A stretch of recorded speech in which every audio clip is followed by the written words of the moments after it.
Greetings all. Happy Saturday. Sons of UCF pregame show week number 8 edition is live a half hour early. More of us today.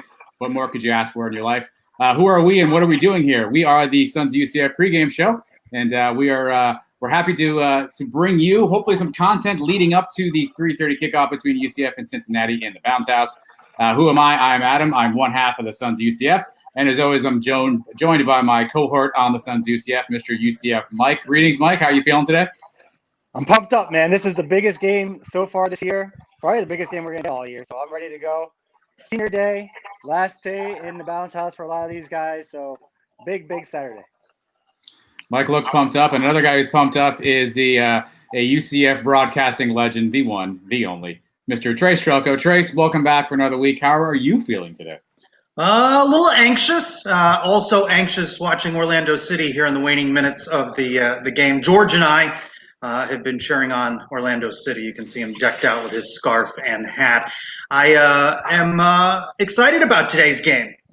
Most eagerly anticipated game of the year, I would say, to this point, certainly. Yeah. And I want to make a mention of a post on Twitter. You know, I do this walk and talk for Night Nation, but really for UCF Mike 1, and now for Options Gunner 1, who wrote, "That beard is devastatingly awful." So I'm taking that as a compliment. When you throw in the word devastatingly, you gotta come away with that as a compliment.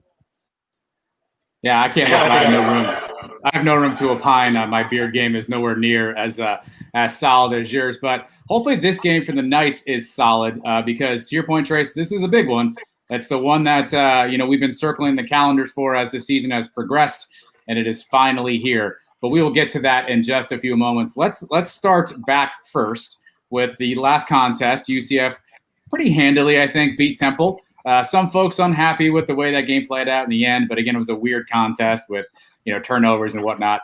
Trace, your impressions of UCF's 38-13 win over Temple last week, or what? It's a W. They did what they needed to do. I think we're so accustomed to their high-flying, potent offense that you just want to win games by 50 points and put up 60 every time you're out. They did what they needed to do. You don't want injuries to rack up. I will just say this, that I want to see them mix in other players, but when they mix in other players, I wish they continued to run their offense a little bit, because you never know when you're going to need a guy like Quadri Jones to step in. And you want him to be able to run the offense. And I think they just stifle momentum when they step off the gas, and then you see them get into those lulls. And this is not a day for any lulls by the offense. Yeah, I said on the show this week, I would have loved to see Quadri throw a few passes and get in a rhythm at least, just in case. You never know when we're going to need him. We saw what happened with Mackenzie Milton a couple of years ago. The next quarterback is one play away from getting at any time.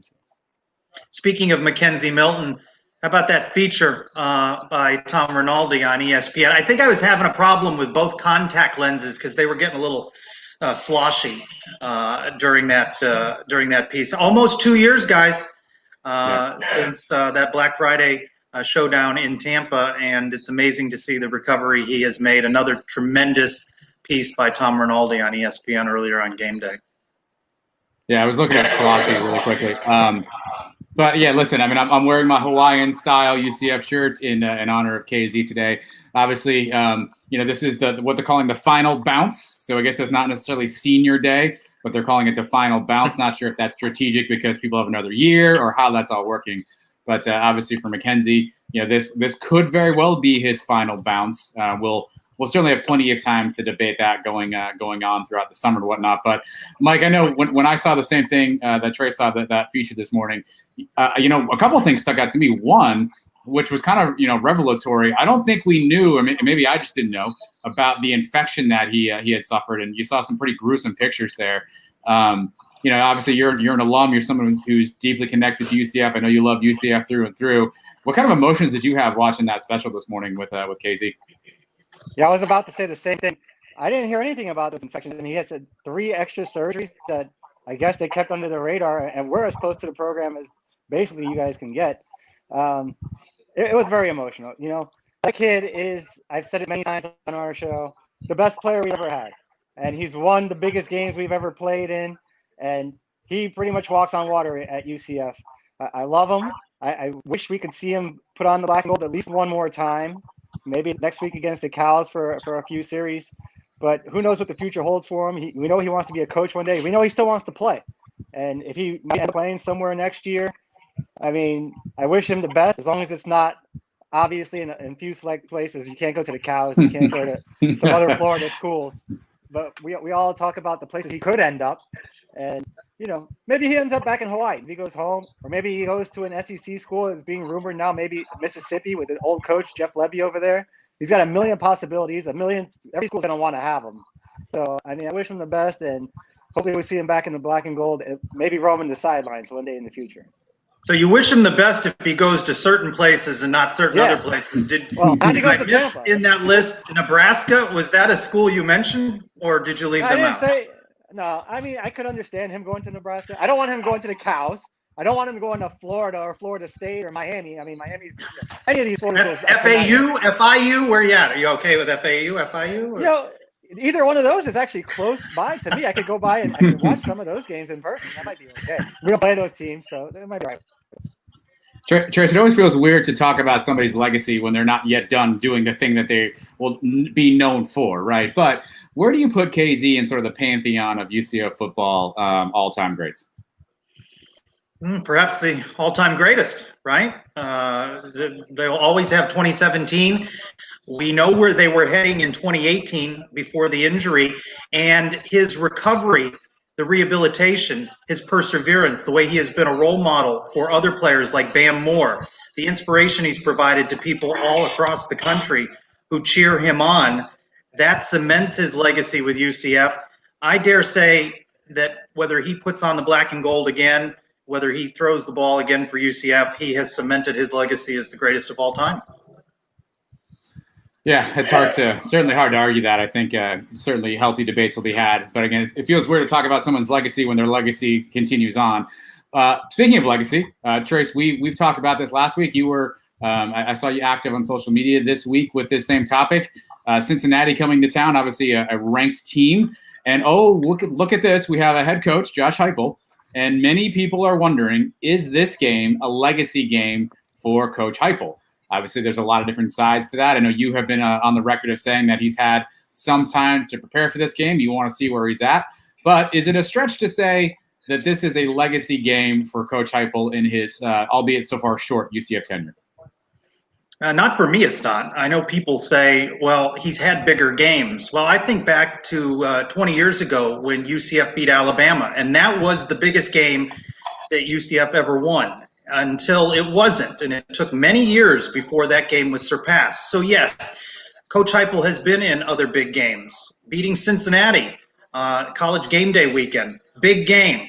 But now we're at a different point in the trajectory of this program. If this was a program that was not coming off 3 losses a year ago, and in a couple of hours, possibly in a loss at home to a ranked Cincinnati, looking at another loss, a third loss in the season, I wouldn't put such high stakes on it. And when I say it's the most important game for him in his time at UCF, that doesn't mean that a loss means that he should lose his job. And we all know the economics of that and a pandemic, and I'm not suggesting that, but I think when they went out and did what they did or didn't do against Tulsa a year after losing at Tulsa, for me, what have we learned since the loss at Cincinnati last year? How do we one-up Luke Fickell and a very talented team, Desmond Ridder at quarterback today for Cincinnati? That's why he gets paid the big bucks. Okay, and that's why his staff is well compensated to win games like this in the bounce house. No, they can't go undefeated every year, but to be 4, 5, 6 point underdog at home, Not where you want to see the program be. So I think that's why it is such an important game for Josh Heupel. And a win today, and I forgive him for one of Tulsa or Memphis, but not both. Which game hurts the most right now, by the way? The Tulsa game or the Memphis game? Memphis. I think it's Memphis too. Yeah, Tulsa's proven themselves to be a pretty scrappy team. They have a lot of momentum on their side. And Memphis got thrashed by this Cincinnati team. So you're just doing apples to apples comparisons. We gave up 50 to Memphis. Cincinnati gave up 10. Mike, how about you? Is this a legacy game for Josh Heupel? If you want to put it that way, I guess it is. I mean, it's the biggest game in these last 2 seasons. If you want to go back to it's the biggest game since the Fiesta Bowl. If he had won the Fiesta Bowl, that would have cemented his legacy a little bit longer. He might have get a little longer leash. But like Trey said, he already lost 3 games last year, and now to the same teams this year, Tulsa, and if he loses to Cincinnati again, it shows what we're scared of about Heupel is that he hasn't been able to adjust. He didn't make the adjustments against Tulsa. Coming back this year, they did the same things to us in the second half of the game. And if he doesn't adjust to Cincinnati and their defense, like he said last year coming out of that game, they threw things at us we've never seen before. Well, guess what? They're doing the same thing to us today. And if he can't make the adjustments and can't do something like that, that's a bad sign for Heupel, especially as an offensive coach. He needs to at least be able to put some points up on these guys. It's a huge game for him. If he loses, and I said before, I don't know how he could lose this game and be okay. He can't lose a close game because everybody's going to get on that he can't win close games, and he definitely can't get blown out at home. So there's really no way out for this guy. He's got to win today. Yeah, I heard you say that on the show this week, the Sons of UCF show. Can't lose the close game, can't lose 50-10, but 2 touchdown losses, nobody's going to be happy with that either. So there's no loss that's acceptable today, and I think that's where he is. Credit to Reese Davis on game day today when he talked about UCF paving the way for the recognition that Cincinnati gets. And now you look, certainly in a pandemic-impacted year with a couple of conferences not playing and the top 25 seeded with schools that you might not normally see, which, it's rare that you'll hear me say this. Mark it down. It may need to be added as a graphic here at some point. But credit to Mike Oresko, American Athletic Conference Commissioner, who forged ahead with the AAC playing, and that really positions Cincinnati well in the polls and now has them ranked 7th, right? If the AAC opts out and then tries to get back in later, like several of the conferences, you can't imagine that Cincinnati would have that level of respect. So UCF has paved the way that Cincinnati gets a level of respect. And now look at this top 25, the Coastal Carolinas of the world and all of these other schools. But my problem with them is that UCF is looking up at all of those schools. That's my problem with them. I'm glad to have them be part of the party. And we already know our thoughts on Power 5 and Group of 5 and the bias that goes in and, all of the voters and all of that nonsense. But if they're all going to be in this top 25 and not have UCF in this top 25, which is another thing that's important about today's game, when we don't know we have guaranteed games down the line. We've seen the 17, 18 games canceled across the college football landscape. You have today. Win today. Now you've got a chance to get back into that top 25, and you're positioning yourself better for a top 25 preseason ranking in 2021. Yeah, is this as much a game for the brand of UCF? I mean, all week long, BYU had some cancellations this week, and you saw a bunch of things on Twitter. Cincinnati should play BYU to be great for a Group of 5. I mean, they just completely leapfrogged over us in terms of playing this game on Saturday. You saw College Game Day. Most of the panel went with Cincinnati.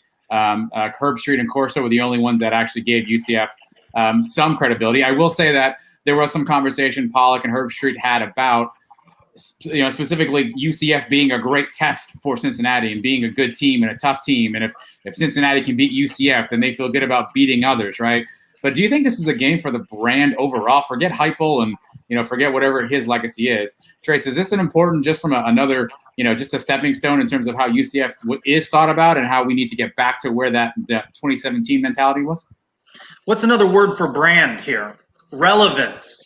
A win puts UCF back in a conversation as being relevant. A loss, Cincinnati, it's a short highlight on ESPN and the game day and all of that. It's just a small highlight.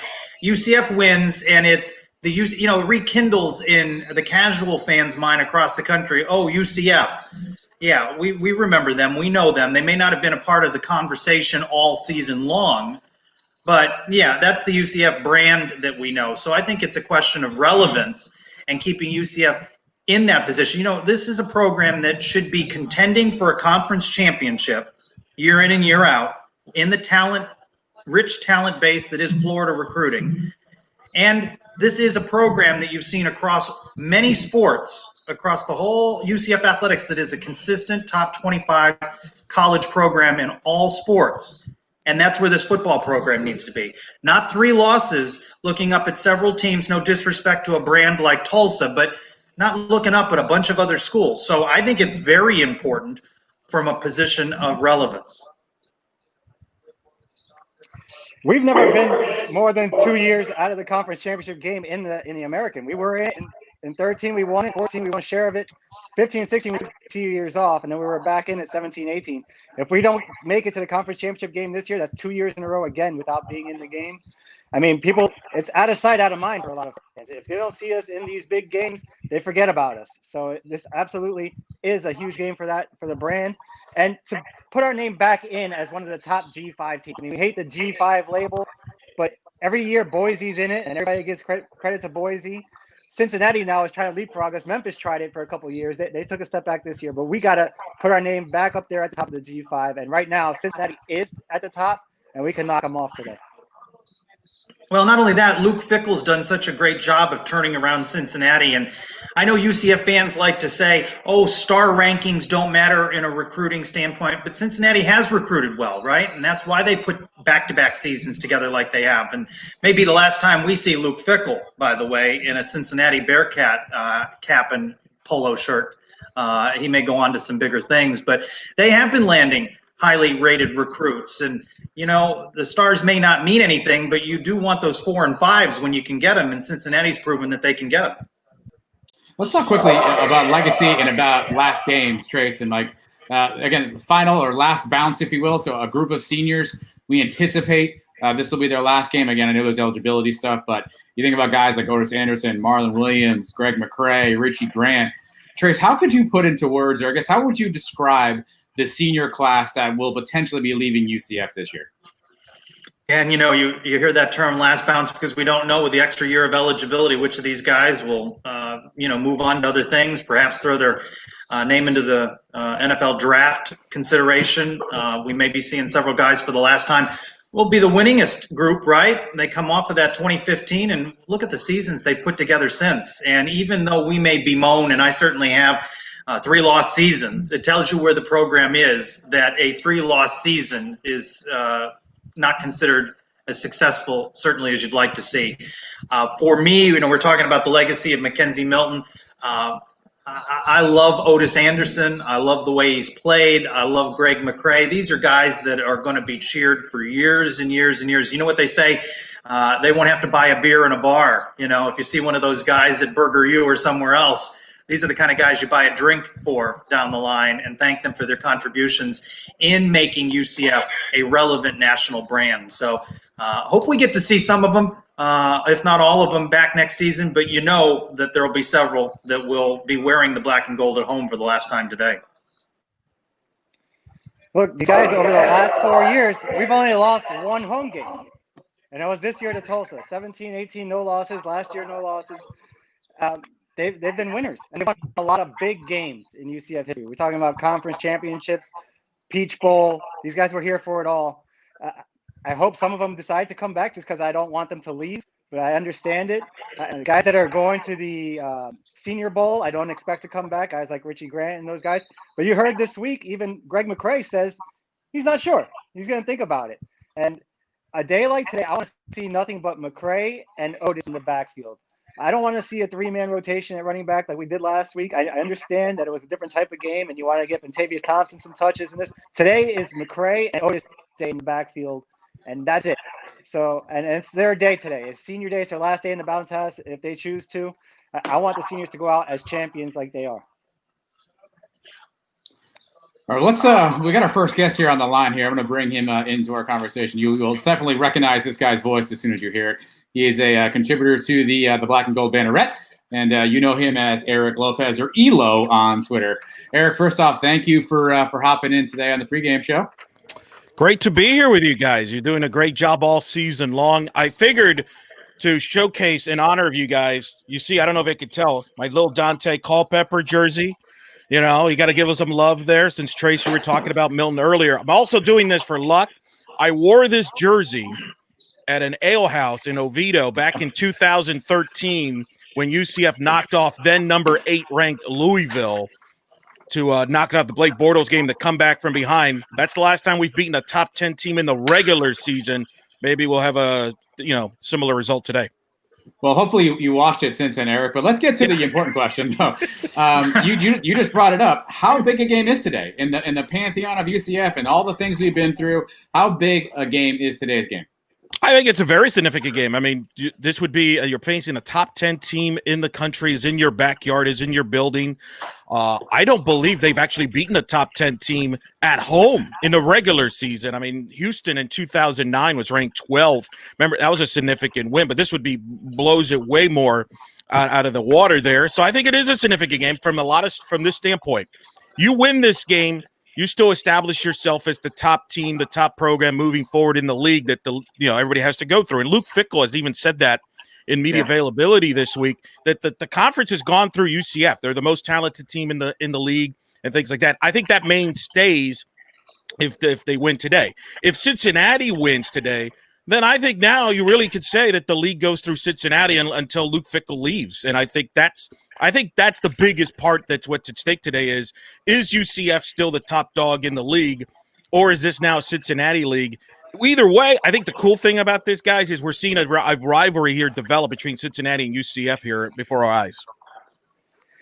Eric, you got the top 25 list of best games in the bounce house. Adam kind of asked you the same question, but where was it? If we win this game today, where does this fit in? Does this get right behind the championship games, or higher in the Houston game? Where was the Houston game? Well, the Houston game was, I believe, was just outside the top 10. Yeah, that's a good question. Where does this game would rank? I think a lot of it depends on how the game is played out. It's not going to be, I put the Cincinnati UCF game in 2018 number 5, but that was because of everything around it, the atmosphere, the telecast. One of the things that's going to hurt this game is obviously the environment that we're in currently. So it's not going to be, but still, yeah, I think it's definitely a top 10 win easily. If they can knock off Cincinnati, maybe I'll put it number 7 just for good humorous numbers there if they were to win this game. But I do think it's significant because clearly I think it would give you some optimism, excitement, and if it makes you feel good going into 2021. If you lose this game, if you're UCF, now you're asking questions going into 2021. And a lot of it's going to depend, too, how this result plays out. Do you lose a close game again? If that happens, the question becomes, why can't you win a close game? If you get blown out, man, I mean, I don't even want to think about that situation there. That could be really ugly. So I think, especially keep this in mind. UCF's obviously losing money like everybody is currently what we're dealing with. You got to generate people to come back to your building next season, season tickets, etc. You want them to give you a reason to do that. If you lose today, you have a 3-loss season, then you might lose some customers that might kind of either wait and see or might just stay home and watch games. So I think there's a lot of factors business-wise and on the field-wise that will impact this result today. But I think if they beat Cincinnati, I think it's easily a top 10 game of all time and certainly a top 10 victory of all time. Let's go back to Mackenzie Milton feature on ESPN Game Day. You wearing the Dante Culpepper jersey. Adam asked earlier if KZ goes down as the greatest of all time, and I think that he does. At Alum Night 99, throwing up a picture of Dante, suggesting perhaps he is the greatest of all time. What do you think if it comes down to those two? Greatest of all time in UCF history? I mean, you got to look at Mackenzie's contributions on and off the field as certainly cementing his legacy at UCF, whether he plays again for UCF or not. I think Milton's up there. He's in the argument, right? So he's probably a top 5 guy at best, all time at worst, I should say, not at best, at worst. The big question is, it's hard to compare guys in different eras. Culpepper was significant for me because he was the first time I ever heard of UCF. I remember I was down in Miami. I was watching a Miami-Florida State game, and at halftime, ABC did a big feature on Dante Culpepper being the best quarterback in the state from this school in Orlando. And it was right after they had just, played Nebraska and led them at the half. So that's kind of what got me interested at UCF. And then I drove up that year in 98, his senior year, up on Halloween weekend when they played Jim Tressel and Youngstown State, because I had to see this guy in person. So he's a big reason why I ended up going to UCF, because I didn't hear about UCF until I heard about this Culpepper guy. So I think we've kind of forgotten the impact that Culpepper's had on this program off the field. He was a Heisman contender. He finished, I think, 6th all time. So I think his impact off the field has been is huge and should not be forgotten. I know people want to talk about the Milton factor, yes, but also I would argue Mackenzie Milton had a better team around him. And can you imagine Dante Culpepper in today's system with those talent around him? They did, I think he was ahead of his time. I did a top 100 UCF male athletes of all time this summer when we had nothing else to do. I had Culpepper number 1 and I had Milton number 4. I had Kevin Smith number 2 on that list. As far as football players, I think that's the 3 guys. Those are your top 3 guys that you can go with the argument about who's the best UCF football player of all time. And I don't think you can go wrong with either of the 3. But me personally, I go with Culpepper because you look at what he did for this program and growing it, it's going to be somewhere. But Milton's right up there. You cannot dismiss what Milton did. He's definitely top 4, and that's a good argument to have there between him, Kevin Smith, and Culpepper as the 3 greatest football players of all time. Eric, let's talk about today's game in terms of Josh Heupel. Obviously, some folks are asking, is this a legacy game for Heupel? How do you look at this game in terms of Heupel's legacy? Little deal, big deal, no deal? Medium? Can we go medium here? We can go medium. Medium deal, only because I don't think – medium deal, Mm-hmm. just go different direction here. The reason I would say medium is because he's going to be here next year. And I still think his legacy game to this point is going to be that game against Memphis, the 2018 conference championship game. Everybody remembers him putting his hands up and the crowd going crazy, the the comeback in the second half, leading him to the Fiesta Bowl. I think really this game I would classify it more as a State of the Union type of a game for Josh Heupel. Where is the program at this point after this game and moving forward? I'm just not saying this is I don't think, if he loses this game, for example, but next year they come back and go 11-1 and win the league, how big was this game after all? Or the other way around. What if they win this game, but then lose 2 or 3 games next year? What did they accomplish? So I'm not ready to say this is a signature game from that standpoint. I do think it's more of where is the program at this point and what direction or does it need to go, or how does it get back on top, or what the questions are. I think will be more that game for Heupel. I don't think it's the biggest game of the Heupel era. What do you think is going to happen next week? You think we actually get to play the Cows, or is that game going to be just dropped from the schedule? We have a couple weeks to make it up, right? Yeah, they could make it up in December 5th, December 12th, I guess, although South Florida's got to make up a game too. It's a very good question because South Florida was kind of close to not playing last week at Houston. I know they're short on numbers. Let's be honest. We saw this earlier today with Florida State, Clemson. They couldn't agree on playing because of a kid that tested positive late.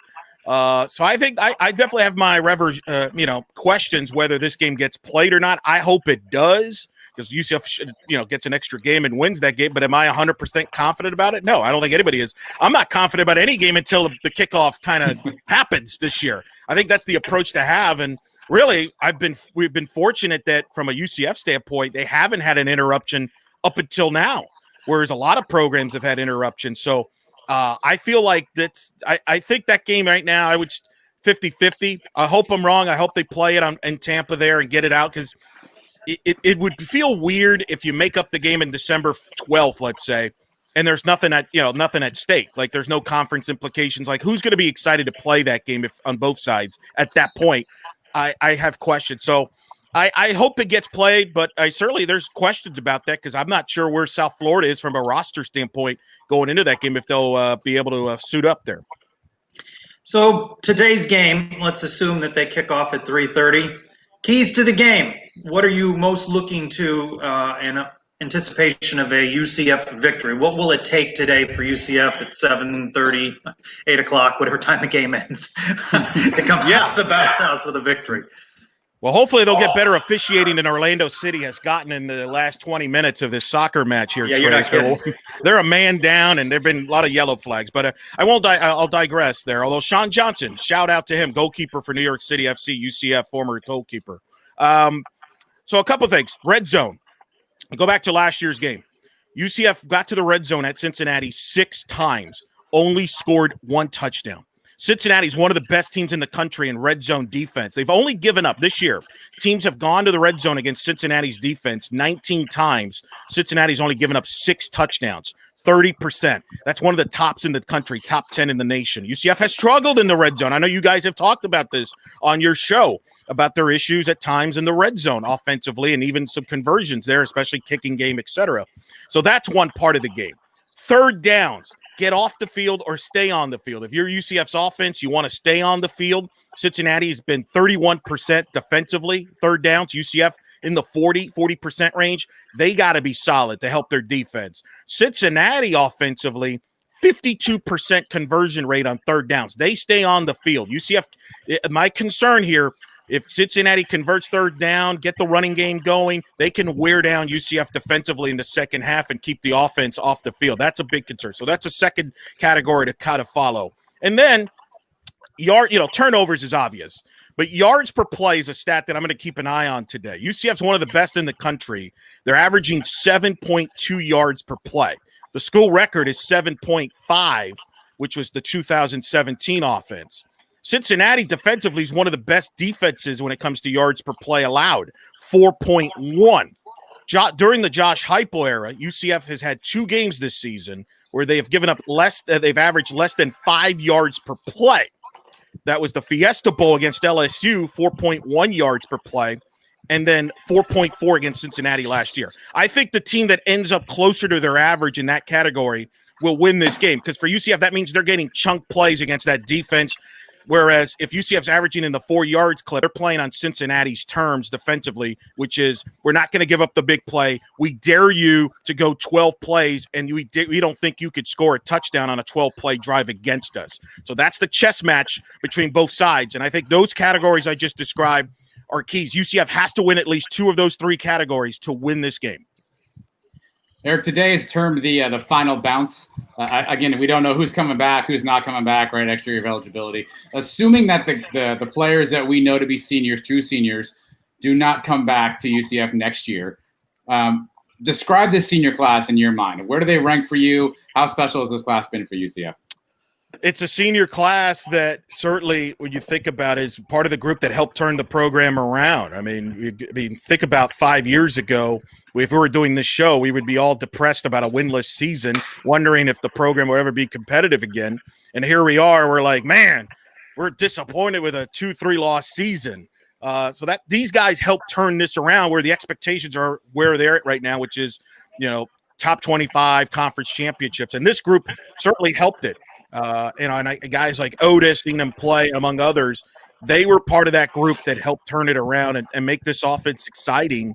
They were obviously part of the championship in 2017. That's the legacy. Is this group helped kind of build up and get this program back to where it is now as one of the top 25 programs, one of the top teams in the league, the favorites, and really help get the credibility and the reputation of this program. I mean, you saw College Game Day give praise to UCF and things like that. And now to the point where UCF gets benefit of the doubts on certain topics now. It wasn't like it was 3-4 years ago, where like, come on, you guys, what are you talking about type of deal. So I think that's been the big factor there, that this group will have that legacy, whether that includes Milton or not, if you want to include him, obviously. But that's really the legacy for this whole group of seniors there, that they were a part of turning this program around, and some of the greatest memories in the history of this program. You've already given us a glimpse of a little bit of your superstitions wearing that jersey today. You're a guy that's used to being at all the games, maybe being in the press box for a lot of these games. How have you adjusted being at home? Do you have any new superstitions now watching these games at home? Not really. I sometimes maybe I avoid certain things. Maybe I'm not on social media at certain times, but no, that hasn't worked either. So, it has not. No, it's been weird. I mean, this is the first season that I haven't been to a UCF football game in person since 2004. So it's been definitely strange. Today is definitely the hardest day because it's a big game. I would have been there early. I would have been in the press box early. I think we would have had a great atmosphere. So I do miss that. Obviously, for the reasons that we are, I decided to stay home. Brian Murphy's taking care of business in the press box. People like Brian Murphy more than me anyway, so that's cool. He's better at this job than I am. He gets all that information of who's playing, who's not playing. I would not have been able to figure that out. But I do miss that. So, I have my spot. Like, I'm in this room because this is where I watch the UCF games normally. In the other room where I usually record stuff, I don't watch the games there because there's no TV there. So things like that, but nothing major. It's just been it's been weird to adjust to it. Today is going to be mixed emotions from that standpoint. Like, man, I wish I was there. Hopefully we'll be back there soon down the road, but it's been a nice adjustment. The cool thing about it is it's allowed me to do some stuff that I wouldn't be able to do normally, like talk to people in the post games after this game and either hear people get excited about a victory or ask a bunch of questions or be mad. So that's pretty much the adjustment. One of the comments we've gotten from Ed Steakman, I think the tailgate at his house might include steak. He says, Coach, Josh Heupel's red zone calls are about as creative as a lump of coal. So the question is, who do you have more confidence in today? Coach Heupel and his red zone calls or kicker Daniel Obarski? Oh, wow. That's a way to go to put us on a tough spot there. That's a good, interesting point. I blame Ed. Ed raised the specter of this, not me. Let me just say, I'll answer it this way. I think UCF's going to go for fourth downs a lot. Answer your phone. Just answer your phone live on the show. We'd like to hear it. That's all right. They're going to go for it on fourth downs a lot. That's how I'm answering it. You don't have a silence button. So that could solve two problems. That could show Josh Heupel's creativity in the red zone and avoid putting Obarski on the spot. Yeah, we've lost Eric's attention. When Eric's tuned out of the Sons of UCF pregame show, we've lost Night Nation. I'm back. People calling me here. It's like before kickoff. It's like people are getting crazy. That's the other thing. Your phone's blowing up because they see you on the Sons of UCF pregame show. You guys are popular, right? Live on Facebook, YouTube, and Twitter. Right. They're like, wait a minute, what are you doing over there? What's going on? Yeah. So, don't you know the game's about to start? Like, are you watching this Orlando City game? People are getting text people mad, fired, like, because there's people out there that are trying to. What's going on? There's people there that are trying to go to the Orlando City match and then come to the UCF game, and obviously that's going to be real tight now. So we'll see what happens with those people. I thought about that because I, like you, have not been in attendance at these games because of COVID, and I've wondered for years what would happen if they were right around the same time, what I would have to do, and this would have been a challenge because I imagine I would have started out at Orlando City and then tried to make my way to UCF, but at what point do you leave the game? You would not have been able to stay for the whole game. You would not have been able to stay for the whole game because of traffic. Well, Eric, we wish you could stay for the entire show, but I know you've got calls to answer. You've got agents hounding you, probably all this. I don't know about that. I will say this. Let me just finish answering the question earlier about Ed's question. I think they're going to go for it a lot on fourth downs. I think that's going to be very interesting. The fourth down conversions. I think Heupel's going to be aggressive in that regard. And I could see a scenario where either it's going to work out and we're like, man, it was great that he was aggressive, or we're going to be questioning that he left points on the field by not going for field goals. I think that's probably answers my question. I don't think if you're a UCF fan, you want this necessarily to come down to a kick. Well, I guess we'll find out, and folks can recap with you and Andrew after the show, right on the Black and Gold Banner page. That's correct. Go. You can follow me at Eric Lopez Elo. Have all the information there, but we'll be on afterwards. Sons, you guys were on there last week. We appreciated that, especially going after Andrew. Feel free to go after Andrew Glukoff anytime you want. But, keep it on blackandgoldbanner.com. We'll have a recap of the game. We'll have a post-game video. Brian Murphy's literally in the press box right now, so follow him because he'll have all the details, and we'll be tweeting during the game, and hopefully for a good game and a good result. All right, Elo, you're the best, buddy. Thanks for coming on with us. Hey, you guys doing a great show, and I know a lot of Knights fans appreciate it, and thank you for having me on. Thanks, man. Take care. Thanks, buddy. Eric Lopez from the Black and Gold Banner. Just a quick update here on social media. Jason Beatty is reporting Sam Jackson is warming up. Parker Boudreaux is not warming up. And our next guest, I kind of wish our next guest was warming up, because if he was, I'd feel really good about our use of the middle of the field, our use of the tight end route, and really just another overall offensive weapon. He's a UCF alum, he's a UCF legend, It's the one and only Mr. Michael Colubiali is joining us here on the Sons of USCF pregame show. Coobs, first off, thanks for joining us, man. Hope all is well with you. I appreciate you guys having me on. Looks like you're out at the stadium right now. Yep, right. I know it's a COVID type environment, obviously. What's the atmosphere like so far? I just pulled up. I mean, it's like a little different from, probably what you guys are used to, but there's still a lot of fans here. Everyone's really happy to watch the game. I gotta scoot over here. Sorry. Well, I'm over by Burger U right now. It's pretty packed. Everyone's socially distanced though, so that's good. Mike, we have a lot of history with Cincinnati in the last few years. You personally caught your first touchdown against Cincinnati in 2017. What do you remember about that play and finally getting in the end zone? Yeah, I was relieved that they threw me the ball actually when I was actually in the end zone, so I don't have to run to the end zone that year. Was that the same game where you tripped out, or was the week before? No, that was the week before. So I mean, it was relieving to finally get that touchdown. Cincinnati has special games for me. I think that was my first collegiate catch in 2016, and then my first touchdown in 2017. And obviously, 2018 college game day coming here was awesome. What have you thought about the growth and development of Jake Hescock for UCF? No, Jake's come a long way. I remember when he first got to UCF, he was in the tight end room with me, Akins, and Jordan Franks, and he was kind of a little bit an outlier because we're all old receivers, and here's this big Wisconsin boy coming in and having to learn how to run a route and catch a ball. But he's came a long way, man. He's really worked on his game even from last year. I think he has 3 touchdowns this season. He's contributing a lot in the passing game, and that's just going to help the offense as a whole going forward. Michael, much is made from UCF fans about the use of the tight end in the Josh Heupel offensive system. To the extent that you can, not give away state secrets here, can you explain the responsibilities, kind of the role of the tight end in Heupel's offense? The tight end is huge.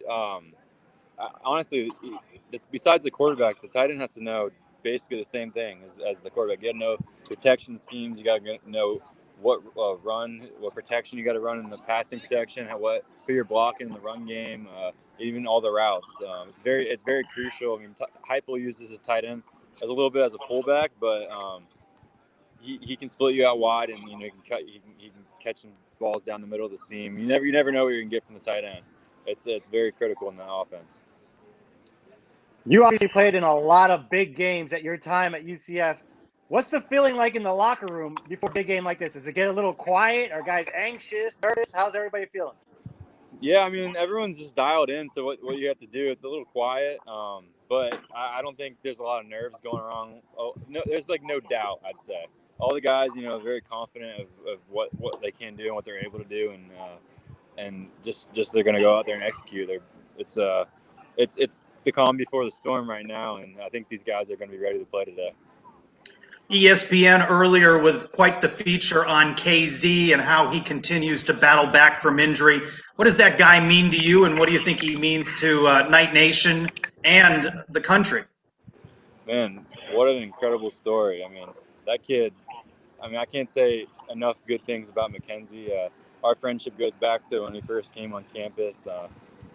During that first training camp with Coach Frost, his first year, we knew he was going to be something special. We just didn't realize he was going to be this loved, and he's a statue of UCF right now, in my opinion. That I watched that segment today. I got goosebumps. I'm just really excited to watch him play again, because I have no doubt in my mind that he's going to be back on the field one day, and he's going to be doing what he's been doing his whole life. Yeah, we're pretty spoiled here at UCF because we follow up Mackenzie Milton with Dylan Gabriel. And obviously you didn't get a chance to play with Dylan, but what have you seen in his game so far? What do you like about Dylan Gabriel? Just his pure confidence. I actually talked to Dylan a couple times when he first got here. He was, one of the most confident freshmen I've ever seen step on campus. I mean, he had no doubt that he was going to be a starting quarterback. Nothing cocky, just he was just that confident in his game, and he puts the work in too. He's very poised in the pocket. He gets the ball to the right guy, and he can throw a heck of a deep ball. So he's just going to continue to grow, and I'm excited to see his growth.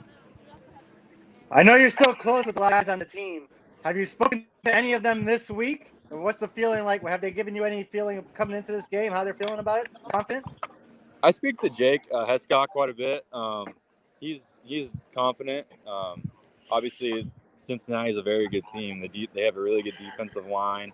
I think we're going to attack them where they're weak on defense, and then we're going to try to just win the turnover margin. That's whoever is on the right side of the turnover margin, I think, is going to win this game. There's going to be points scored, no matter what. So it's just going to be whoever has the least amount of mistakes, and I think we're going to come out on top. Where are you now in your pursuit of a professional career? It seemed that you'd inked there with the spring league. What's next for you in the game of football? Well, I actually didn't get to attend the spring league this past month. I'm actually right now I'm working a job in sales. I'm enjoying it right now, but I mean I do miss the game. I miss being around a team and the sport itself. So maybe one day. I mean, I think my playing days might be over, but maybe step into that coaching role. Hopefully one day. Well, Michael, we know you're getting ready to go in the game, so I'll get you out of here on this question. What's it like being a fan now? Like just going to a game as a regular guy, just enjoying games. Like, how different is that? How weird is that for you? It's different. My first game last year, I was, haven't been in the stands in my whole life, really. I mean, I haven't really been to a college football game ever, and just being a part of UCF, the Night Nation as a fan base was different, but it's special at the same time. I mean, you guys and everyone else bleeds black and gold, and then I will forever. And I guess this is where I'll be on the other side of the rest of my life. And I'm happy to be sitting there cheering on the Knights, just like everyone else has been in my career. I got one more for him. I got one more. Your show, Mike. Go ahead. I heard you got engaged last week. Were the nerves a little higher getting down on the knee last week before a big game or what? I don't think I've ever been that nervous in my life. It was a special day. Really happy that she said yes. But that was great. I mean, was pretty upset to be able to miss the game, but had to do what I had to do. All right, just don't schedule the wedding during football season, all right? You'll be okay. Oh no weddings during football season. But you already made that clear. Awesome, Michael. We appreciate you taking some time, man. I know I speak for all of Night Nation. We're glad that you also wear black and gold as well, and we wish you the best of luck going forward. Hopefully, we'll catch up with you soon. Enjoy the game. Charge on. Sounds great, guys. Appreciate you guys having me on. Go Knights. Michael Colubiali joining us here live from the stadium too. Cool for him to check in, and you wonder what the tight end role will play today, right? We talked about the Josh Heupel offense, and Trace, maybe this is a good transition. You've been kind of saying for a while, Heupel's had a year to prepare for this moment, right? He's had a year. He knows what the Cincinnati defense is. Last year there was I guess he insinuated, maybe flat out admitted that they surprised them with a defensive scheme they were not prepared for. We saw them try to adjust, but ultimately came up short. 360 some odd days later, Heupel's had a chance to think about this. What do you want to see today? I know you're not the coach, you're not paid to coach, but what are some things that you want to see if Heupel's learned from his last time against Cincinnati? It's funny that you say I'm not the coach when I've been critical of Coach Heupel on social media. The Heupel defenders will say, do you coach? What would you call? What's your play calls, buddy? I'm not the one paid $2 million, and rightfully so, to make those decisions. I want to see him adjust as the game moves along. What does Luke Fickell and his crew throw at them that they haven't prepared for? How can Dillon, if he can't get that, if he doesn't see that open wide receiver, will he take off running? Will he do a little Desmond Ridder there and use his legs to get that first down? As Elo mentioned, third downs, right? Defense wants to get off the field. Offense wants to stay on the field. How does he creatively keep the offense on the field and keep possession? In that game last year, the wide receivers, while he made quite a few passes and completions to Gabriel Davis, everybody else was sort of marginal in that game. Who can he find? Can he use the middle of the field? Can he use a shorter pass play? I'm not saying change the up-tempo nature of the offense, but if he doesn't find that open wide receiver, will they pivot and do something different on offense? And that's what I want to see. However they get out of here with a victory, we'll have plenty to break down and talk about no matter how they win, but get the W. And for me, when you've had a year, and that's where I'm nervous about Coach Heupel today, because I feel like they had that year against Tulsa, and Tulsa didn't do a whole heck of a lot different and just punched UCF in the mouth again. And that's the feeling that I don't want to have, is getting punched in the mouth. Update on injuries. Brian Murphy says Trey Nixon out running routes and catching passes. As Brian says, at @spokes_Murphy, the most activity we've seen him do since his injury. So not that means he's going to play. Quite a few offensive weapons. We saw the play with Flash that was a big gainer last week against Temple, and that prompted all sorts of Heupel's holding things back, isn't showing all his cards against Temple. Time to show all the cards. Yeah, I think actually Mark Daniels slipped up this morning when he had a little 5-minute video with Gary Paris, and he said that the wide receiver crew is going to be a little deeper today. So I think he may know something. I think Trey Nixon will be on the field today. Mike, let's talk offense, Mike. So some people would say, look, we lost by 3 points last year at Cincinnati. We were on the road. We threw 3 interceptions. We weren't quote unquote out of that game, right? We still had chances to beat Cincinnati last year. Certainly not our best offensive performance. So people would say, hey, listen, you know what? We're a good offensive team. We don't make those mistakes today. We can still win. We don't need to do much drastic from an offensive standpoint. What camp are you in? Do you want to see some more wrinkles? Do you want to see Heupel's maturity, or do you ride with what we've already done so far because we know it works for us? Look, everybody gets on Heupel for running up the middle. I had a big discussion this week on Twitter. Otis Anderson is #1 in the country in yards per carry and in between the tackles. He runs up the middle because it works. And a lot of times we don't get that a lot of yards, and we're used to a lot of deep passes, and people go nuts. Why are we running up the middle with these little running backs? It sets everything up, and it does work. Heupel's offense works. We can't argue with the fact that he's putting up 600 yards per week and 40 points a game, or 45 points a game. His offense works. Now, does it work against Cincinnati? Last year, it did not. Last year, Cincinnati, actually, we played very good defense against Cincinnati. They only scored 27 points. One of them was a defensive touchdown.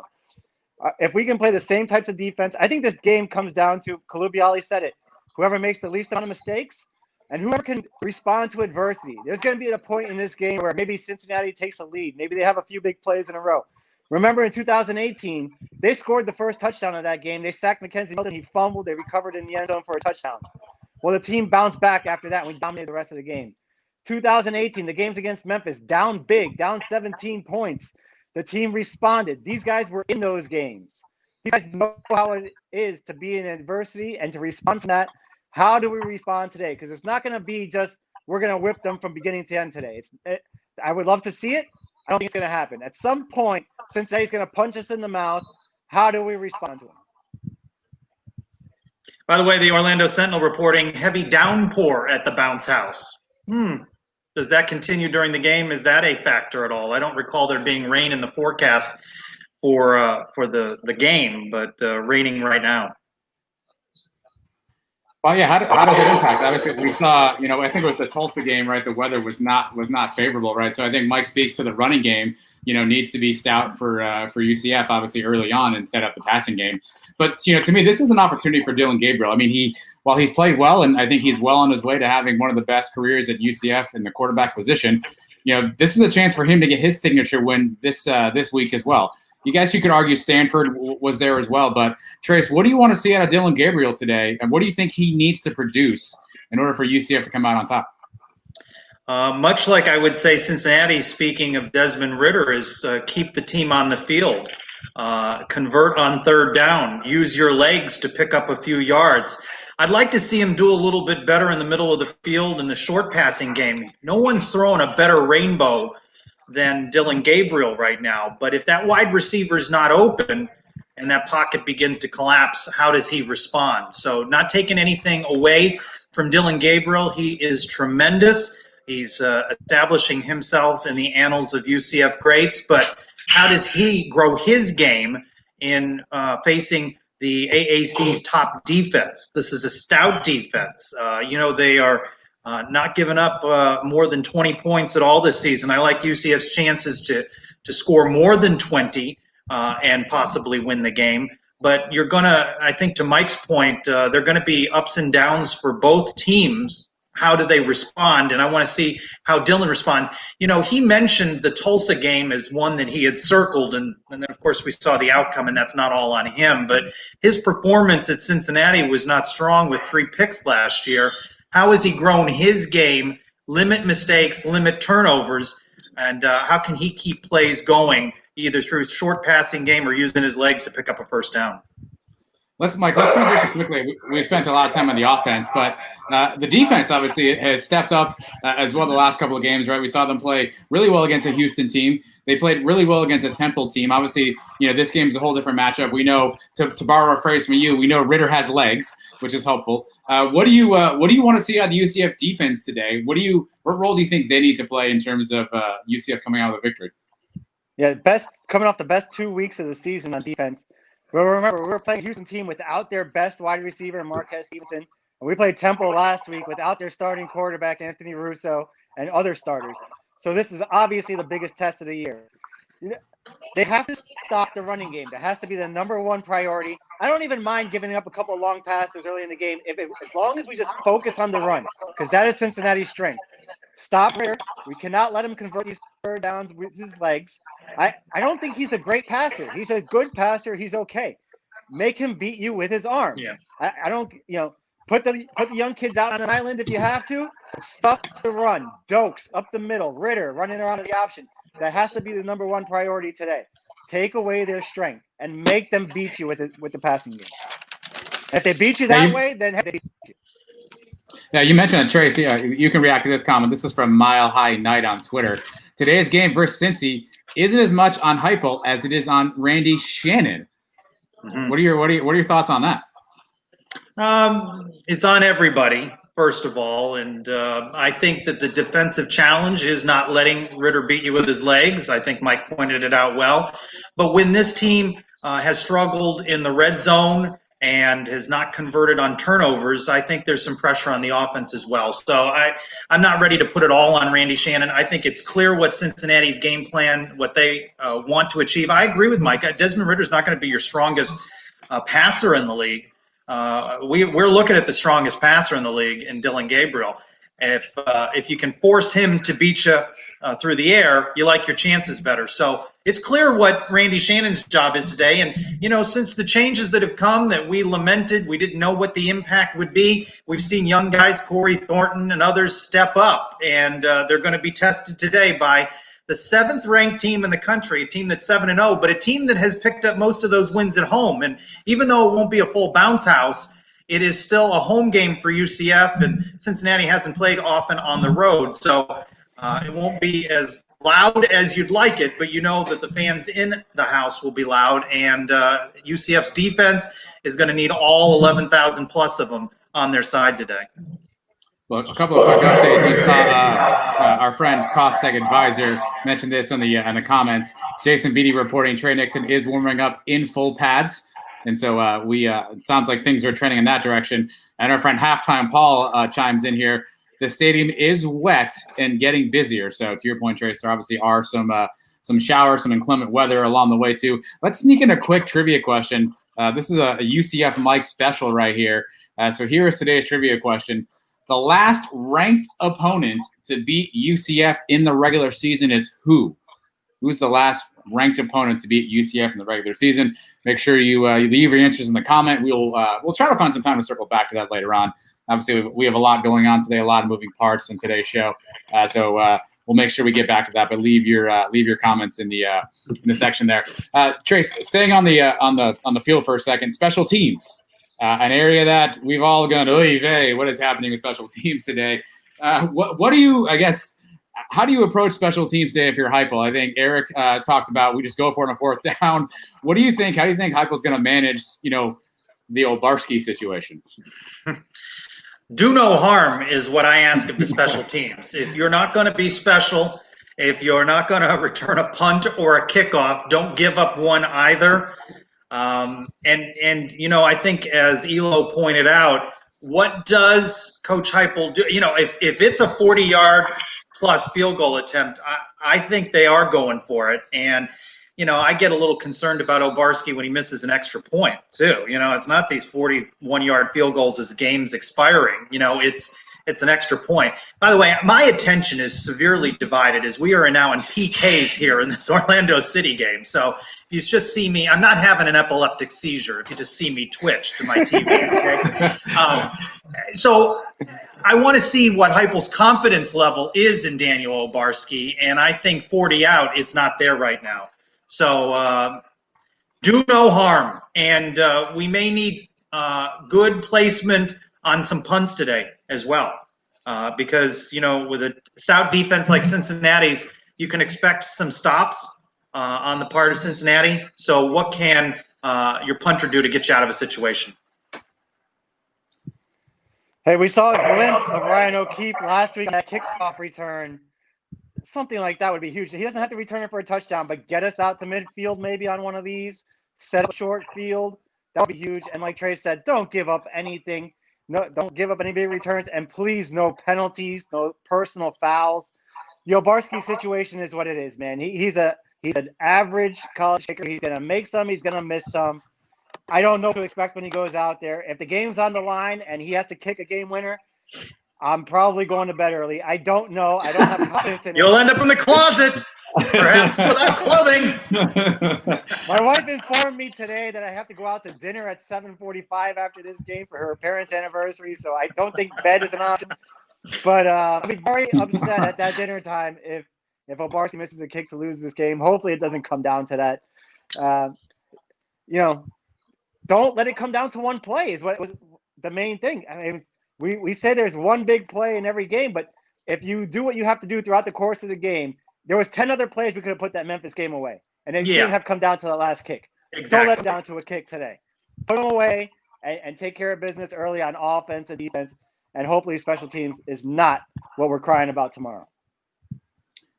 Our guy Cossack Advisor, keep that name in your mind, by the way, is saying Riley Stevens was also warming up. Don't know if it's an always thing. I assume, obviously, all the kickers probably warm up throughout the game. But taking notice that Riley Stevens, who Mike thought was indeed a hologram, may actually be a real human and is out warming up on the field today.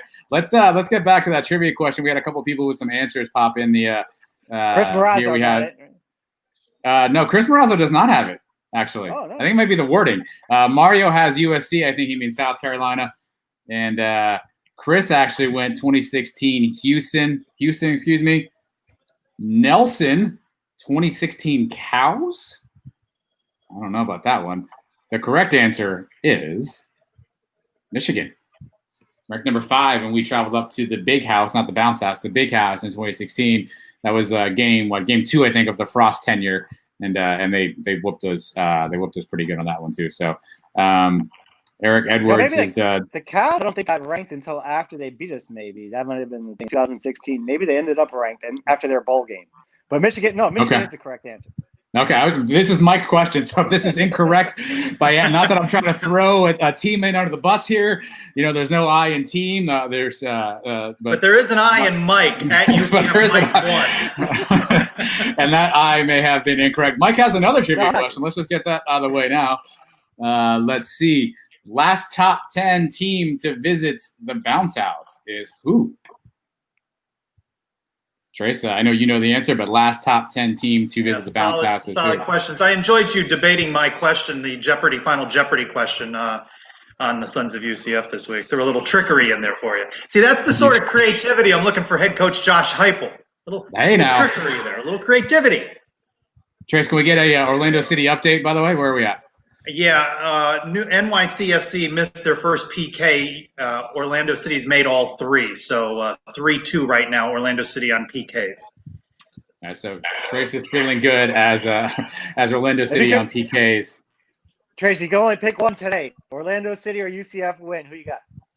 Oh, no, I'm never, ever, ever, ever going to pick against UCF in that. And that's why for so many years it hasn't mattered the debate of what do I do if I have to choose between games.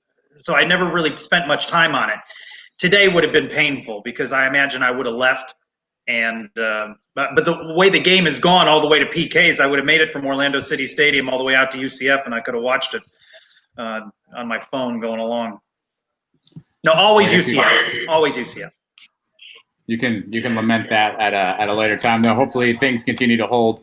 So trivia, last top 10 team to visit the Bounce House. Make sure you get in the comments and let us know what your thoughts are on that one. One of the topic quickly I wanted to touch on, going back to the KZ story that ran on College Game Day today. Were either of you struck by what appeared to be a softer, maybe a more sentimental Josh Heupel in today's feature? I think I may have seen a couple of tears welling up there. Didn't hear a lot of coach speak out of Heupel. I sensed a softer side to the hype today in that interview. Trace, did you pick up any of those same vibes? Yeah, and I think that's genuinely who he is. And I don't think it is necessary, the posturing that he does with the media, but it is just part of his makeup. You know, you can Google search old articles on him from his coaching days at Oklahoma, and he had this same demeanor with the media, guarded, wants to play everything close to the vest, but he's a family man. He comes across certainly as a sincere, nice guy. I mean, in those scrums right before he would walk out, you know, he'd pat me on the back and say hi. And by the way, Orlando City just stopped that PK, and Orlando City advances one man down. This is huge. I will watch the replay after the UCF game. Wow. One man down, they win in PKs, 2 stops. But Josh Heupel, family man, nice guy. Just would like to see him be a little less guarded with the media. But that's as someone who has asked him questions. As a fan, I like that he gives nothing away to the other team. Yeah, I mean, we saw him get a little emotional a little bit during those interviews. Heupel seems like a good guy. Like you were just saying, I don't care that he doesn't say anything. I'm a fan. I'm not asking questions. But that's a lot of the great ones are like that. I mean, Michael Jordan never said anything to the media controversial. Derek Jeter never said anything. It was the same answers all the time. It's rehearsed. It's like in Bull Durham when he's telling them, how do you deal with the media? You say the same thing. It's a team game, blah, blah, blah, blah, blah. That's all Heupel does, and that's fine with me as a fan. That's just the way he's going to be, and as long as he's going to be here, hopefully we can deal with it for another 20 years, and that just means he's winning a lot of games. Well, we got our next guest who's arrived here in the waiting room, so let's bring him in quickly right now. 2019 member of the UCF Knights, Mr. Tay Gowan, is kind enough to join us on the show today. Tay, first off, thanks for taking some time today, and want to check in on you and your family. How's everybody doing? I know it's been kind of a really weird year. How are you and your family? Me and the family real good. I'm right now in Georgia, training with one of my trainers, and I'm about to get ready to go to Tampa at the end of December. And I graduate in like 3 or 4 weeks. Well, that's awesome, and that's quite an accomplishment. Yes, sir. Yes, sir. What's the season been like for you, not being out there on the field with these guys?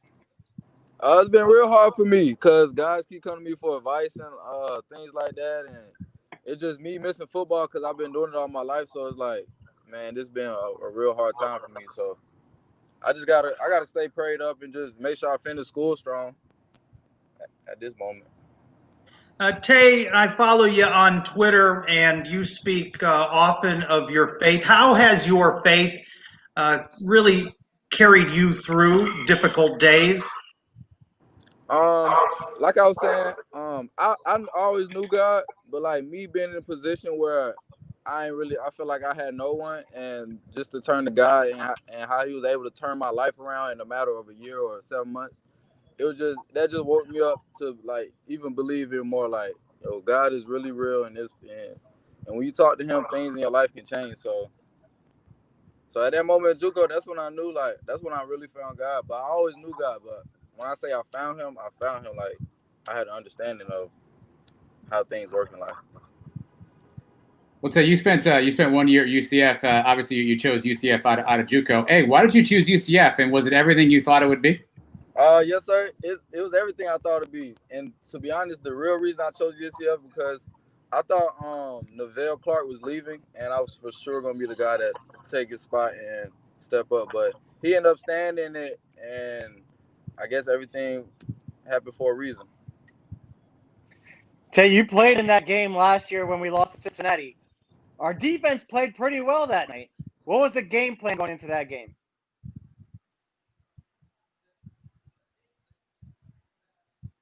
Can you hear me?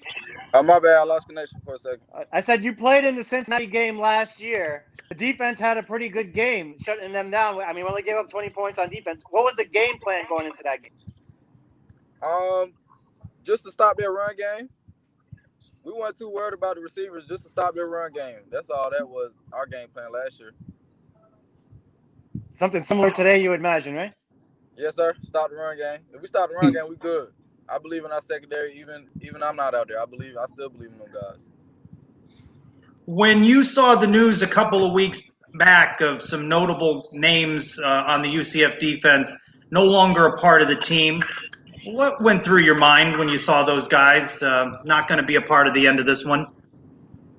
It hurt me because I know the connection I got with those guys, but at the end of the day, I just prayed and I just leave it up to God and let him figure it out for those guys.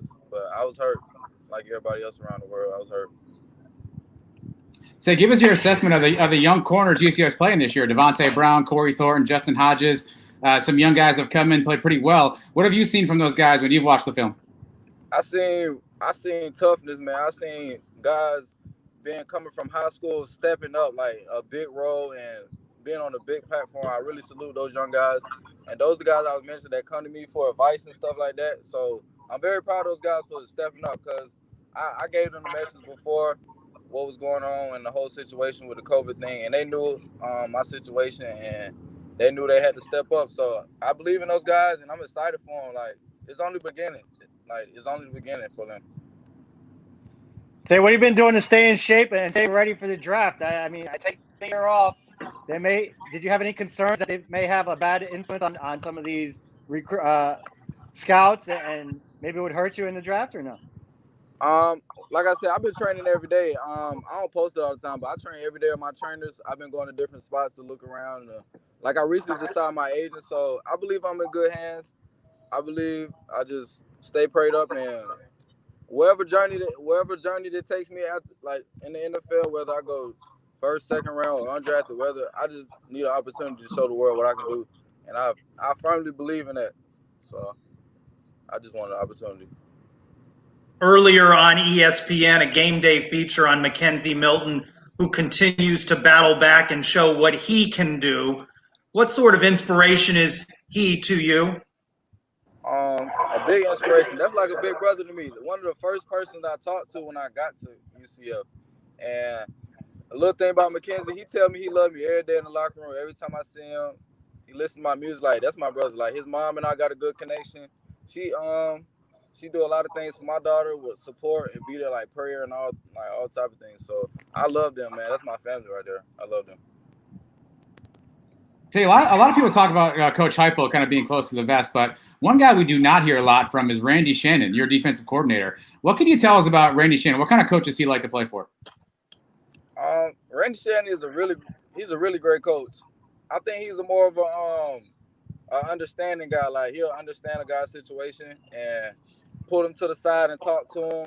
He more of a pull it to the side, talk to you type of guy. Like, he'll pull you to the side, tell you the things you're messing up on, and give you encouraging words. Like, he helped me in numerous situations where he was taking me down to the it's a little thing on campus where they like give you supplies and stuff. Like, I needed some supplies and stuff. So, he's a caring person, real caring person. How close have you been following this season? I mean, you're not with the team. Do you watch every game, or you get set? Make sure you have the time set aside. You're going to watch the game. I watch now, every game. I'm about to going? go watch it now. As soon as I get off here, I'm on the way home. I just got done training, but I can't wait to go watch the game. Now, do you watch the game as if though you were a fan, or do you still feel like you're a part of the team as a player? I feel like I'm a part of the team as a player. I be texting the players at halftime, things that they need to do better and stuff like that. So you're a little bit of a coach, too. Yeah, I'm a little coach, too. I'm a coach, too. And what do you think they need to do today? What do you want to see these guys do today against a talented Cincinnati team and a talented quarterback in Desmond Ridder? Stop the run. Stop the QB run. We're going to lock them down, and the quarterback's going to run a run. We got to stop that. If we can stop those two plays, we're good. We're good to go. Our offense is elite. Our defense is elite, too, but our offense is elite this year, like really elite. Well, Tay, we'll get you out here in this question. Take us in the locker room right now. We're about 15 minutes to kick off. What do you think the mood in the locker room is like? Are people quiet? Is Heupel giving a speech right now? Take us inside the locker room. I think a lot of people just revisiting what happened last year in their mind, as I would. Because I don't want to – we shouldn't have lost last year. We definitely not going to lose this year. So that's what I would be replaying in my head, how I felt that day and how I felt on the bus. Well, look, we hope you travel safe back and you get home in time for the game, man. We wish you all the best as you prepare for the draft. You know Night Nation will be behind you. And it's the last bounce in, even though you're not there with the team today, hopefully I know fans are keeping you in their thoughts as well. And yes, hopefully we'll get a chance to see you on Sundays real soon, okay? Yes, sir. Thank you. I love y'all, man. Best. Next time. Thanks. Right. Tay Gowan joining us from his vehicle. What a nice guy, Trace. Updating, by the way, that they called a red card on the Orlando City goalie, and they took that blocked PK off the board. It's just ridiculous what's going on here, and my ability to multitask is being very challenged. Orlando Sentinel reporting that the seniors being recognized on field today include just a dozen tremendous guys. Otis Anderson, Greg McCrae, Trey Nixon, Brandon Moore, Aaron Robinson, Marcus Tatum, Richie Grant, and Marlon Williams being recognized pregame. Well, you named all those guys, and I'm willing to bet you that our next guest has made at least one GIF or one GIF about all of those guys at some point in time in the last 4 years. It is a UCF fan legend, the one and only James Reed. You may know him better as Cost Seg Advisor. James, thanks for taking some time today, buddy. I appreciate it. Thank you. What's the atmosphere like in the stadium? I know it's raining a little bit. Give us an update of live in the bounce house. Actually, the rain has stopped a little bit, so it's clearing up, which is a good thing. But it just came down in one port at one time. There is anxious anxiety and anticipation for the game, to be perfectly honest.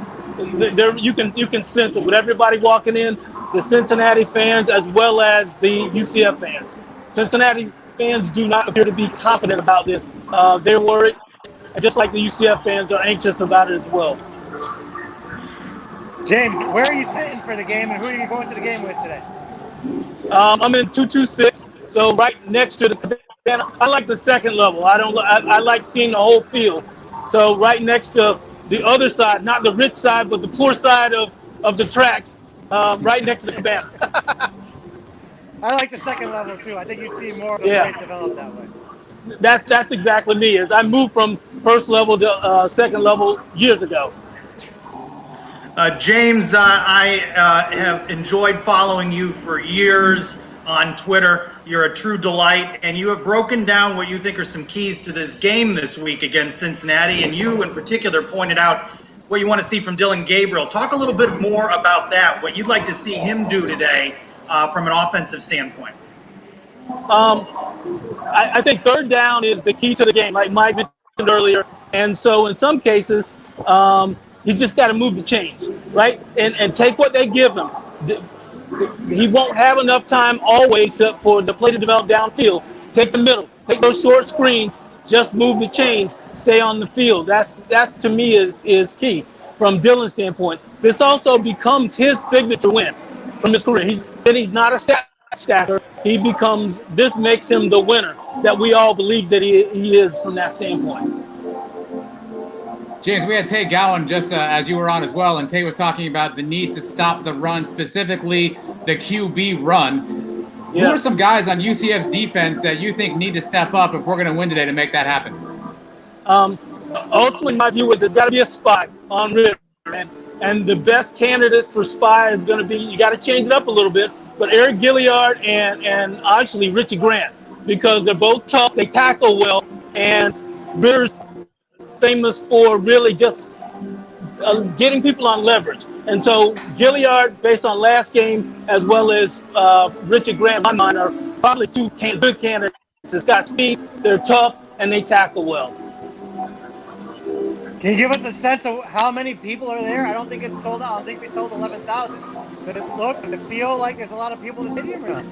It's starting to, people are starting to come in from that standpoint. So we probably will hit 10-5 from that standpoint. At least it appears that way right off the bat. But I still see people coming in. I'm sitting on the drill. People are still coming in. So where do you stand on this being of importance in Coach Josh Heupel's legacy at UCF, the outcome of today's game? I think it's important. It's not the end all be all. And part of mine is, as a manager, my view is, like everybody's on, a lot of people on, if he loses, we should fire him. But then my view is, who do you replace him with? Because what reputable coach would actually come here if you were firing somebody with an 80% win percentage? There is no coach who would come if you're firing a coach with 80% win percentage. And it's not like he's been blown out. That's my take. I think it's critical. I think he does need a win, but it's not the end all be all from my perspective. You don't realize this, but often when I read your Twitter, you help calm me down because I think through the points that you make and I step away from the ledge. So you provide great counsel in your posts on Twitter. Oh, that's funny. I appreciate that. I've been managing teams for a long time, right? And sports are people, and it's more than just say fire somebody, because you got to worry about replacement. You got to worry about somebody else's baggage, and you got to worry about the message. Are you attracting the quality of talent that you want? And that's by loyalty. That's not by irritation, in my mind. All right, James, we want to get you back to your seat in time to enjoy the pregame festivity. So I'll get you out of here on this question. Give me a prediction. Who's going to win, and what's the score going to be? I think UCF is going to win, and I think we'll win by 7-10. That's really, I don't know what that number is going to be, but 7-10, I think we'll actually win it. Well, we will take a 7 or 10 point win as always. James, you're the best, buddy. We appreciate you always for supporting the show and being a part of the show. And enjoy the game. Stay dry out there, and we'll catch up with you soon. Okay? All right, charge on. All right, charge on, James. Go Knights. Our good buddy, cost seg advisor. Nobody better than him. I mean, no, he is tremendous. He is tremendous with the GIF or whatever you say it is on Twitter. GIF, Trace. GIF, meme, whatever. He's great at it, but he does provide wise counsel because he makes points that make me think. By the way, Orlando City, with its third goalkeeper, has finally won this game and is advanced. I've lost my mind. I'm listening to James, paying attention to this, looking at Twitter. Woo! I'm glad we got the juice. Let's go. Trace's meltdown live on video for us to enjoy forever. It was halfway through that interview with James. I think it was James or Tay. I could see you looking at the screen, shaking your head. You were having he missed the kick that would have been the game winner. I don't want to scream and swear, but whoo. I think this was the header at the time. Trace is having some major heartburn. So first off, just a big thanks to all the guests today, Eric, Michael Klubiali, Tay Gowan, and Costec Advisor. Guys, it was good to hear from Tay Gowan. Obviously, we'd love to have him on the field today. Seems like such a good, genuine kid. Obviously, he's a guy that you're going to root for. Hopefully, he gets to the next level. And sounds like he's obviously moving on and making decisions best for him. So we wish Tay the best as he prepares for his future. But let's talk about what we think will happen today. Mike, I'm going to start with you. We've already talked about keys to the game. So give me one thing you want to see out of the offense today, and one thing you want to see out of the defense today. I think Eric Lopez hit it on the nail. You guys are going to force us to go step by step. They're going to let us go down the field, but can we score in the red zone? That's going to be the key for the offense, punching the ball in, getting points. And even if we only get 3 a couple of times, we got to punch it in for touchdowns a few times. We got to get over 30 points. I think we get to 30 points on offense and we can win this game. On defense, we've said it 100 times, stop the run game. Make them go down the field. Make them have to beat you with a big play, because I don't think they can do it. They can have long drives on us. That's in their favor. I want to stop them on third down, get off the field. That's going to be the keys to the game, man. Other than that, win the turnover battle and no stupid penalties. And I think we'll be okay. Well, that's only 17 keys to the game. I was keeping a list so I wouldn't repeat if asked the same question, but I think you've mentioned most of them. I'll add that play along the trenches, right? It is football. These games all come down to the same things. I think oftentimes about what George O'Leary said, that most games turn on 5 or 6 plays.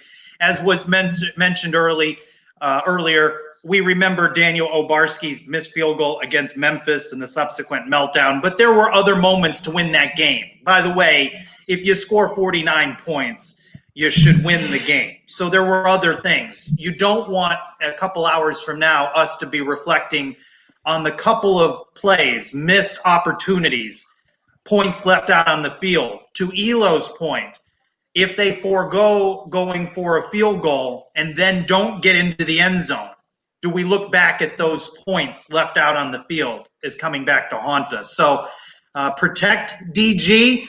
We've got to run the ball as well, and we've got talented running backs. And on a day in which we're recognizing those contributions of Otis Anderson and Greg McCray, boy, how about a pair of 100-yard games for each of them? That'd be nice. You get 100 yards, you get 100 yards, you get 100 yards. I don't think I answered this trivia question, so let me get to that quickly. Last top 10 team to visit the Bounce House was the Hurricanes of Miami.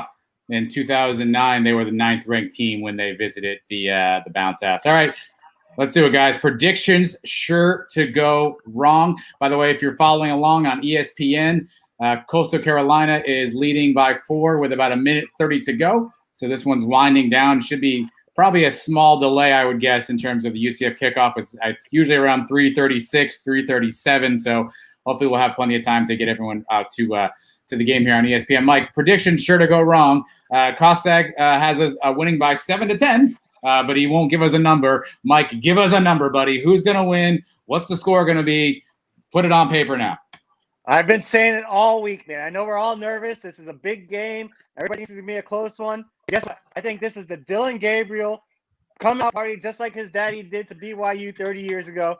We're going to put 50 on these guys. 50-23. That's been my number all week. UCF blowout. And we can all go out to dinner with our in-laws at 7:45 and be comfortable. And UCF wins, and we're back, baby. UCF is back. I'm not going out to dinner with my in-laws. I don't know about anybody else around here. Trace, your dinner plans are your own personal business. I will leave those to you. But you must tell us who's going to win the game, though. I've been back and forth out on this, and as I saw from a comment earlier, when was the last time we were so pessimistic going into a home game? I will say, and I give credit to James, he really levels me out in my thinking. I thought this was 38-30, sticking with the score, and I just felt like Cincinnati would win the game, but I flipped back over to the UCF side because I usually don't pick against UCF. And I don't use any rational thought in these predictions. Does UCF have the talent to win? They most certainly do. You don't have to be perfect. You have to make fewer mistakes. And a mutual friend of ours, Ben Stout, former UCF men's basketball player, said to me one time when I said, it's who wants it more. And he said, both teams want it. It's which executes the game plan better. And that has stayed with me now for years. Who executes their game plan better, and which coach gets the better of the other with some key play calls. So for me, this will be a positive legacy game for Coach Josh Heupel. He'll win a close one. Just a quick update. Coastal Carolina with a pick 6 now, and this game will be over here shortly. So UCF should start on time. Our good buddy Halftime Paul, who Mike has now ranked his second favorite Paul of all time, says 8 minutes to bounce. That was about a minute ago, so 7 minutes to bounce, according to Mr. Halftime Paul, or Paul number 2, as he's now known in Mike's circle. I've got it a little closer, guys. I've got it at 34-27. I do agree with kind of the James Reed element of it. I do think Cincinnati's a good defensive team, and I think we should expect they're going to make plays on defense. They're going to stop us a time or two. They've got some athletic corners. They were able to get pressure on us last year. Can we do that? Can we do a better job of protecting Dylan Gabriel? So Cincinnati's not a good defense by accident. We saw what they did to Memphis. So I don't necessarily know that we're going to put up a 50-burger, Mike, but I do think it's a 34-27 Knights victory. Hopefully all of us are right here. We have a couple questions we can get through really quickly while we kind of filibuster for time. Chris Marazzo wants to know, does a win today get us ranked? I think it does. Anybody? I mean, we received one vote coming into this week. We're at 36. beating the top 7 team. I mean, you have to look at who's at the bottom, who's in the 20s. We jump over those teams. I don't know what their records are. I'd have to go over it, but I'm pretty sure our win today will get us back at least in between 21 and 25. I think a win today might not vault us from 36 with 1 vote or no votes to in top 25, but then projecting out a win in a rivalry game, whether it's played next Friday or on another date, hopefully, I think that starts to build your resume and puts you back in there between 20 and 25 at season's end. Tracy, you alluded to this question earlier. This is Charlie. How long has it been since people have been so pessimistic about a game? I don't know if we're pessimistic. I think Mike said it earlier. We're all nervous. I don't know if it's pessimism, though. But, Trace, do you recall a time when people have been, what you would consider pessimistic? And do you think people are pessimistic about this?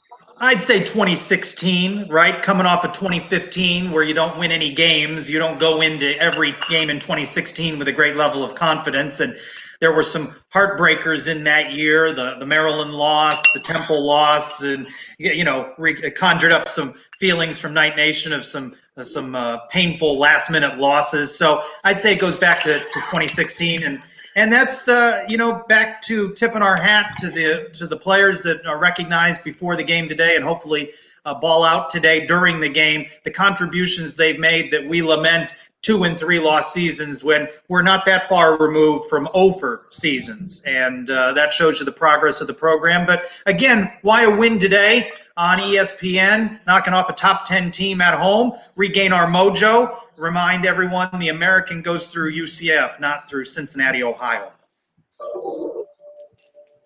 I don't think we've seen this answer yet all season, but I'll ask us anyway. Eagle Patriots 77. What is Golish bringing to the play calling? Have either of you, Mike, I'll start with you. Have you seen any evidence that Alex Golesh has brought anything from a play call standpoint?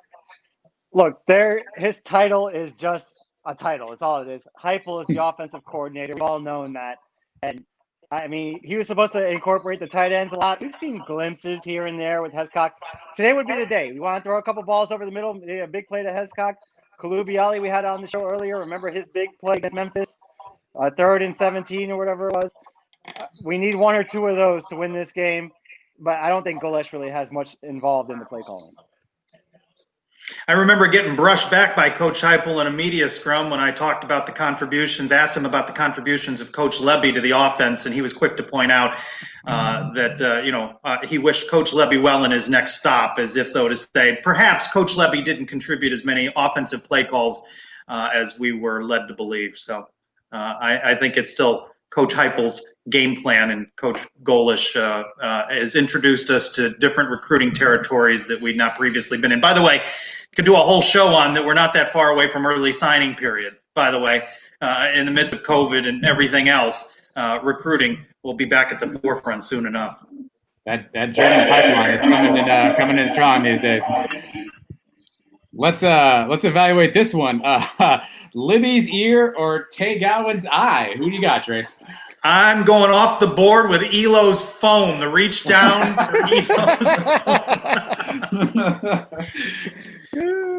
Well, we've seen what's happened with some nationally known commentators showing parts of their body on Zoom and other platforms. If the most you see on this show is Tay's eye and Libby's ear, then it's a good, clean family show still. I think Libby wants the attention off her ear. I think that's the only. Libby always wants the attention. That's a good way to end the show, though. Right there. Halftime, Paul trying to get back up in the standings, Mike, giving us updates. Cincinnati has deferred to the second half, so it looks like UCF will have the ball first, whatever that means. Me and Angus says, everything to gain, nothing to lose. Play loose. Let's do this. This is the first time UCF's been the hunter in a long while. Mike, do you think Heupel will use that momentum and use that sort of rallying cry to get the guys fired up today? I mean, he'll bring it up during the week. Once the first play is kicked off and somebody gets hit one time, all that pregame stuff's out the window. It all comes down to execution, and the pregame rah-rah stuff really doesn't mean that much, but you can use it if you want.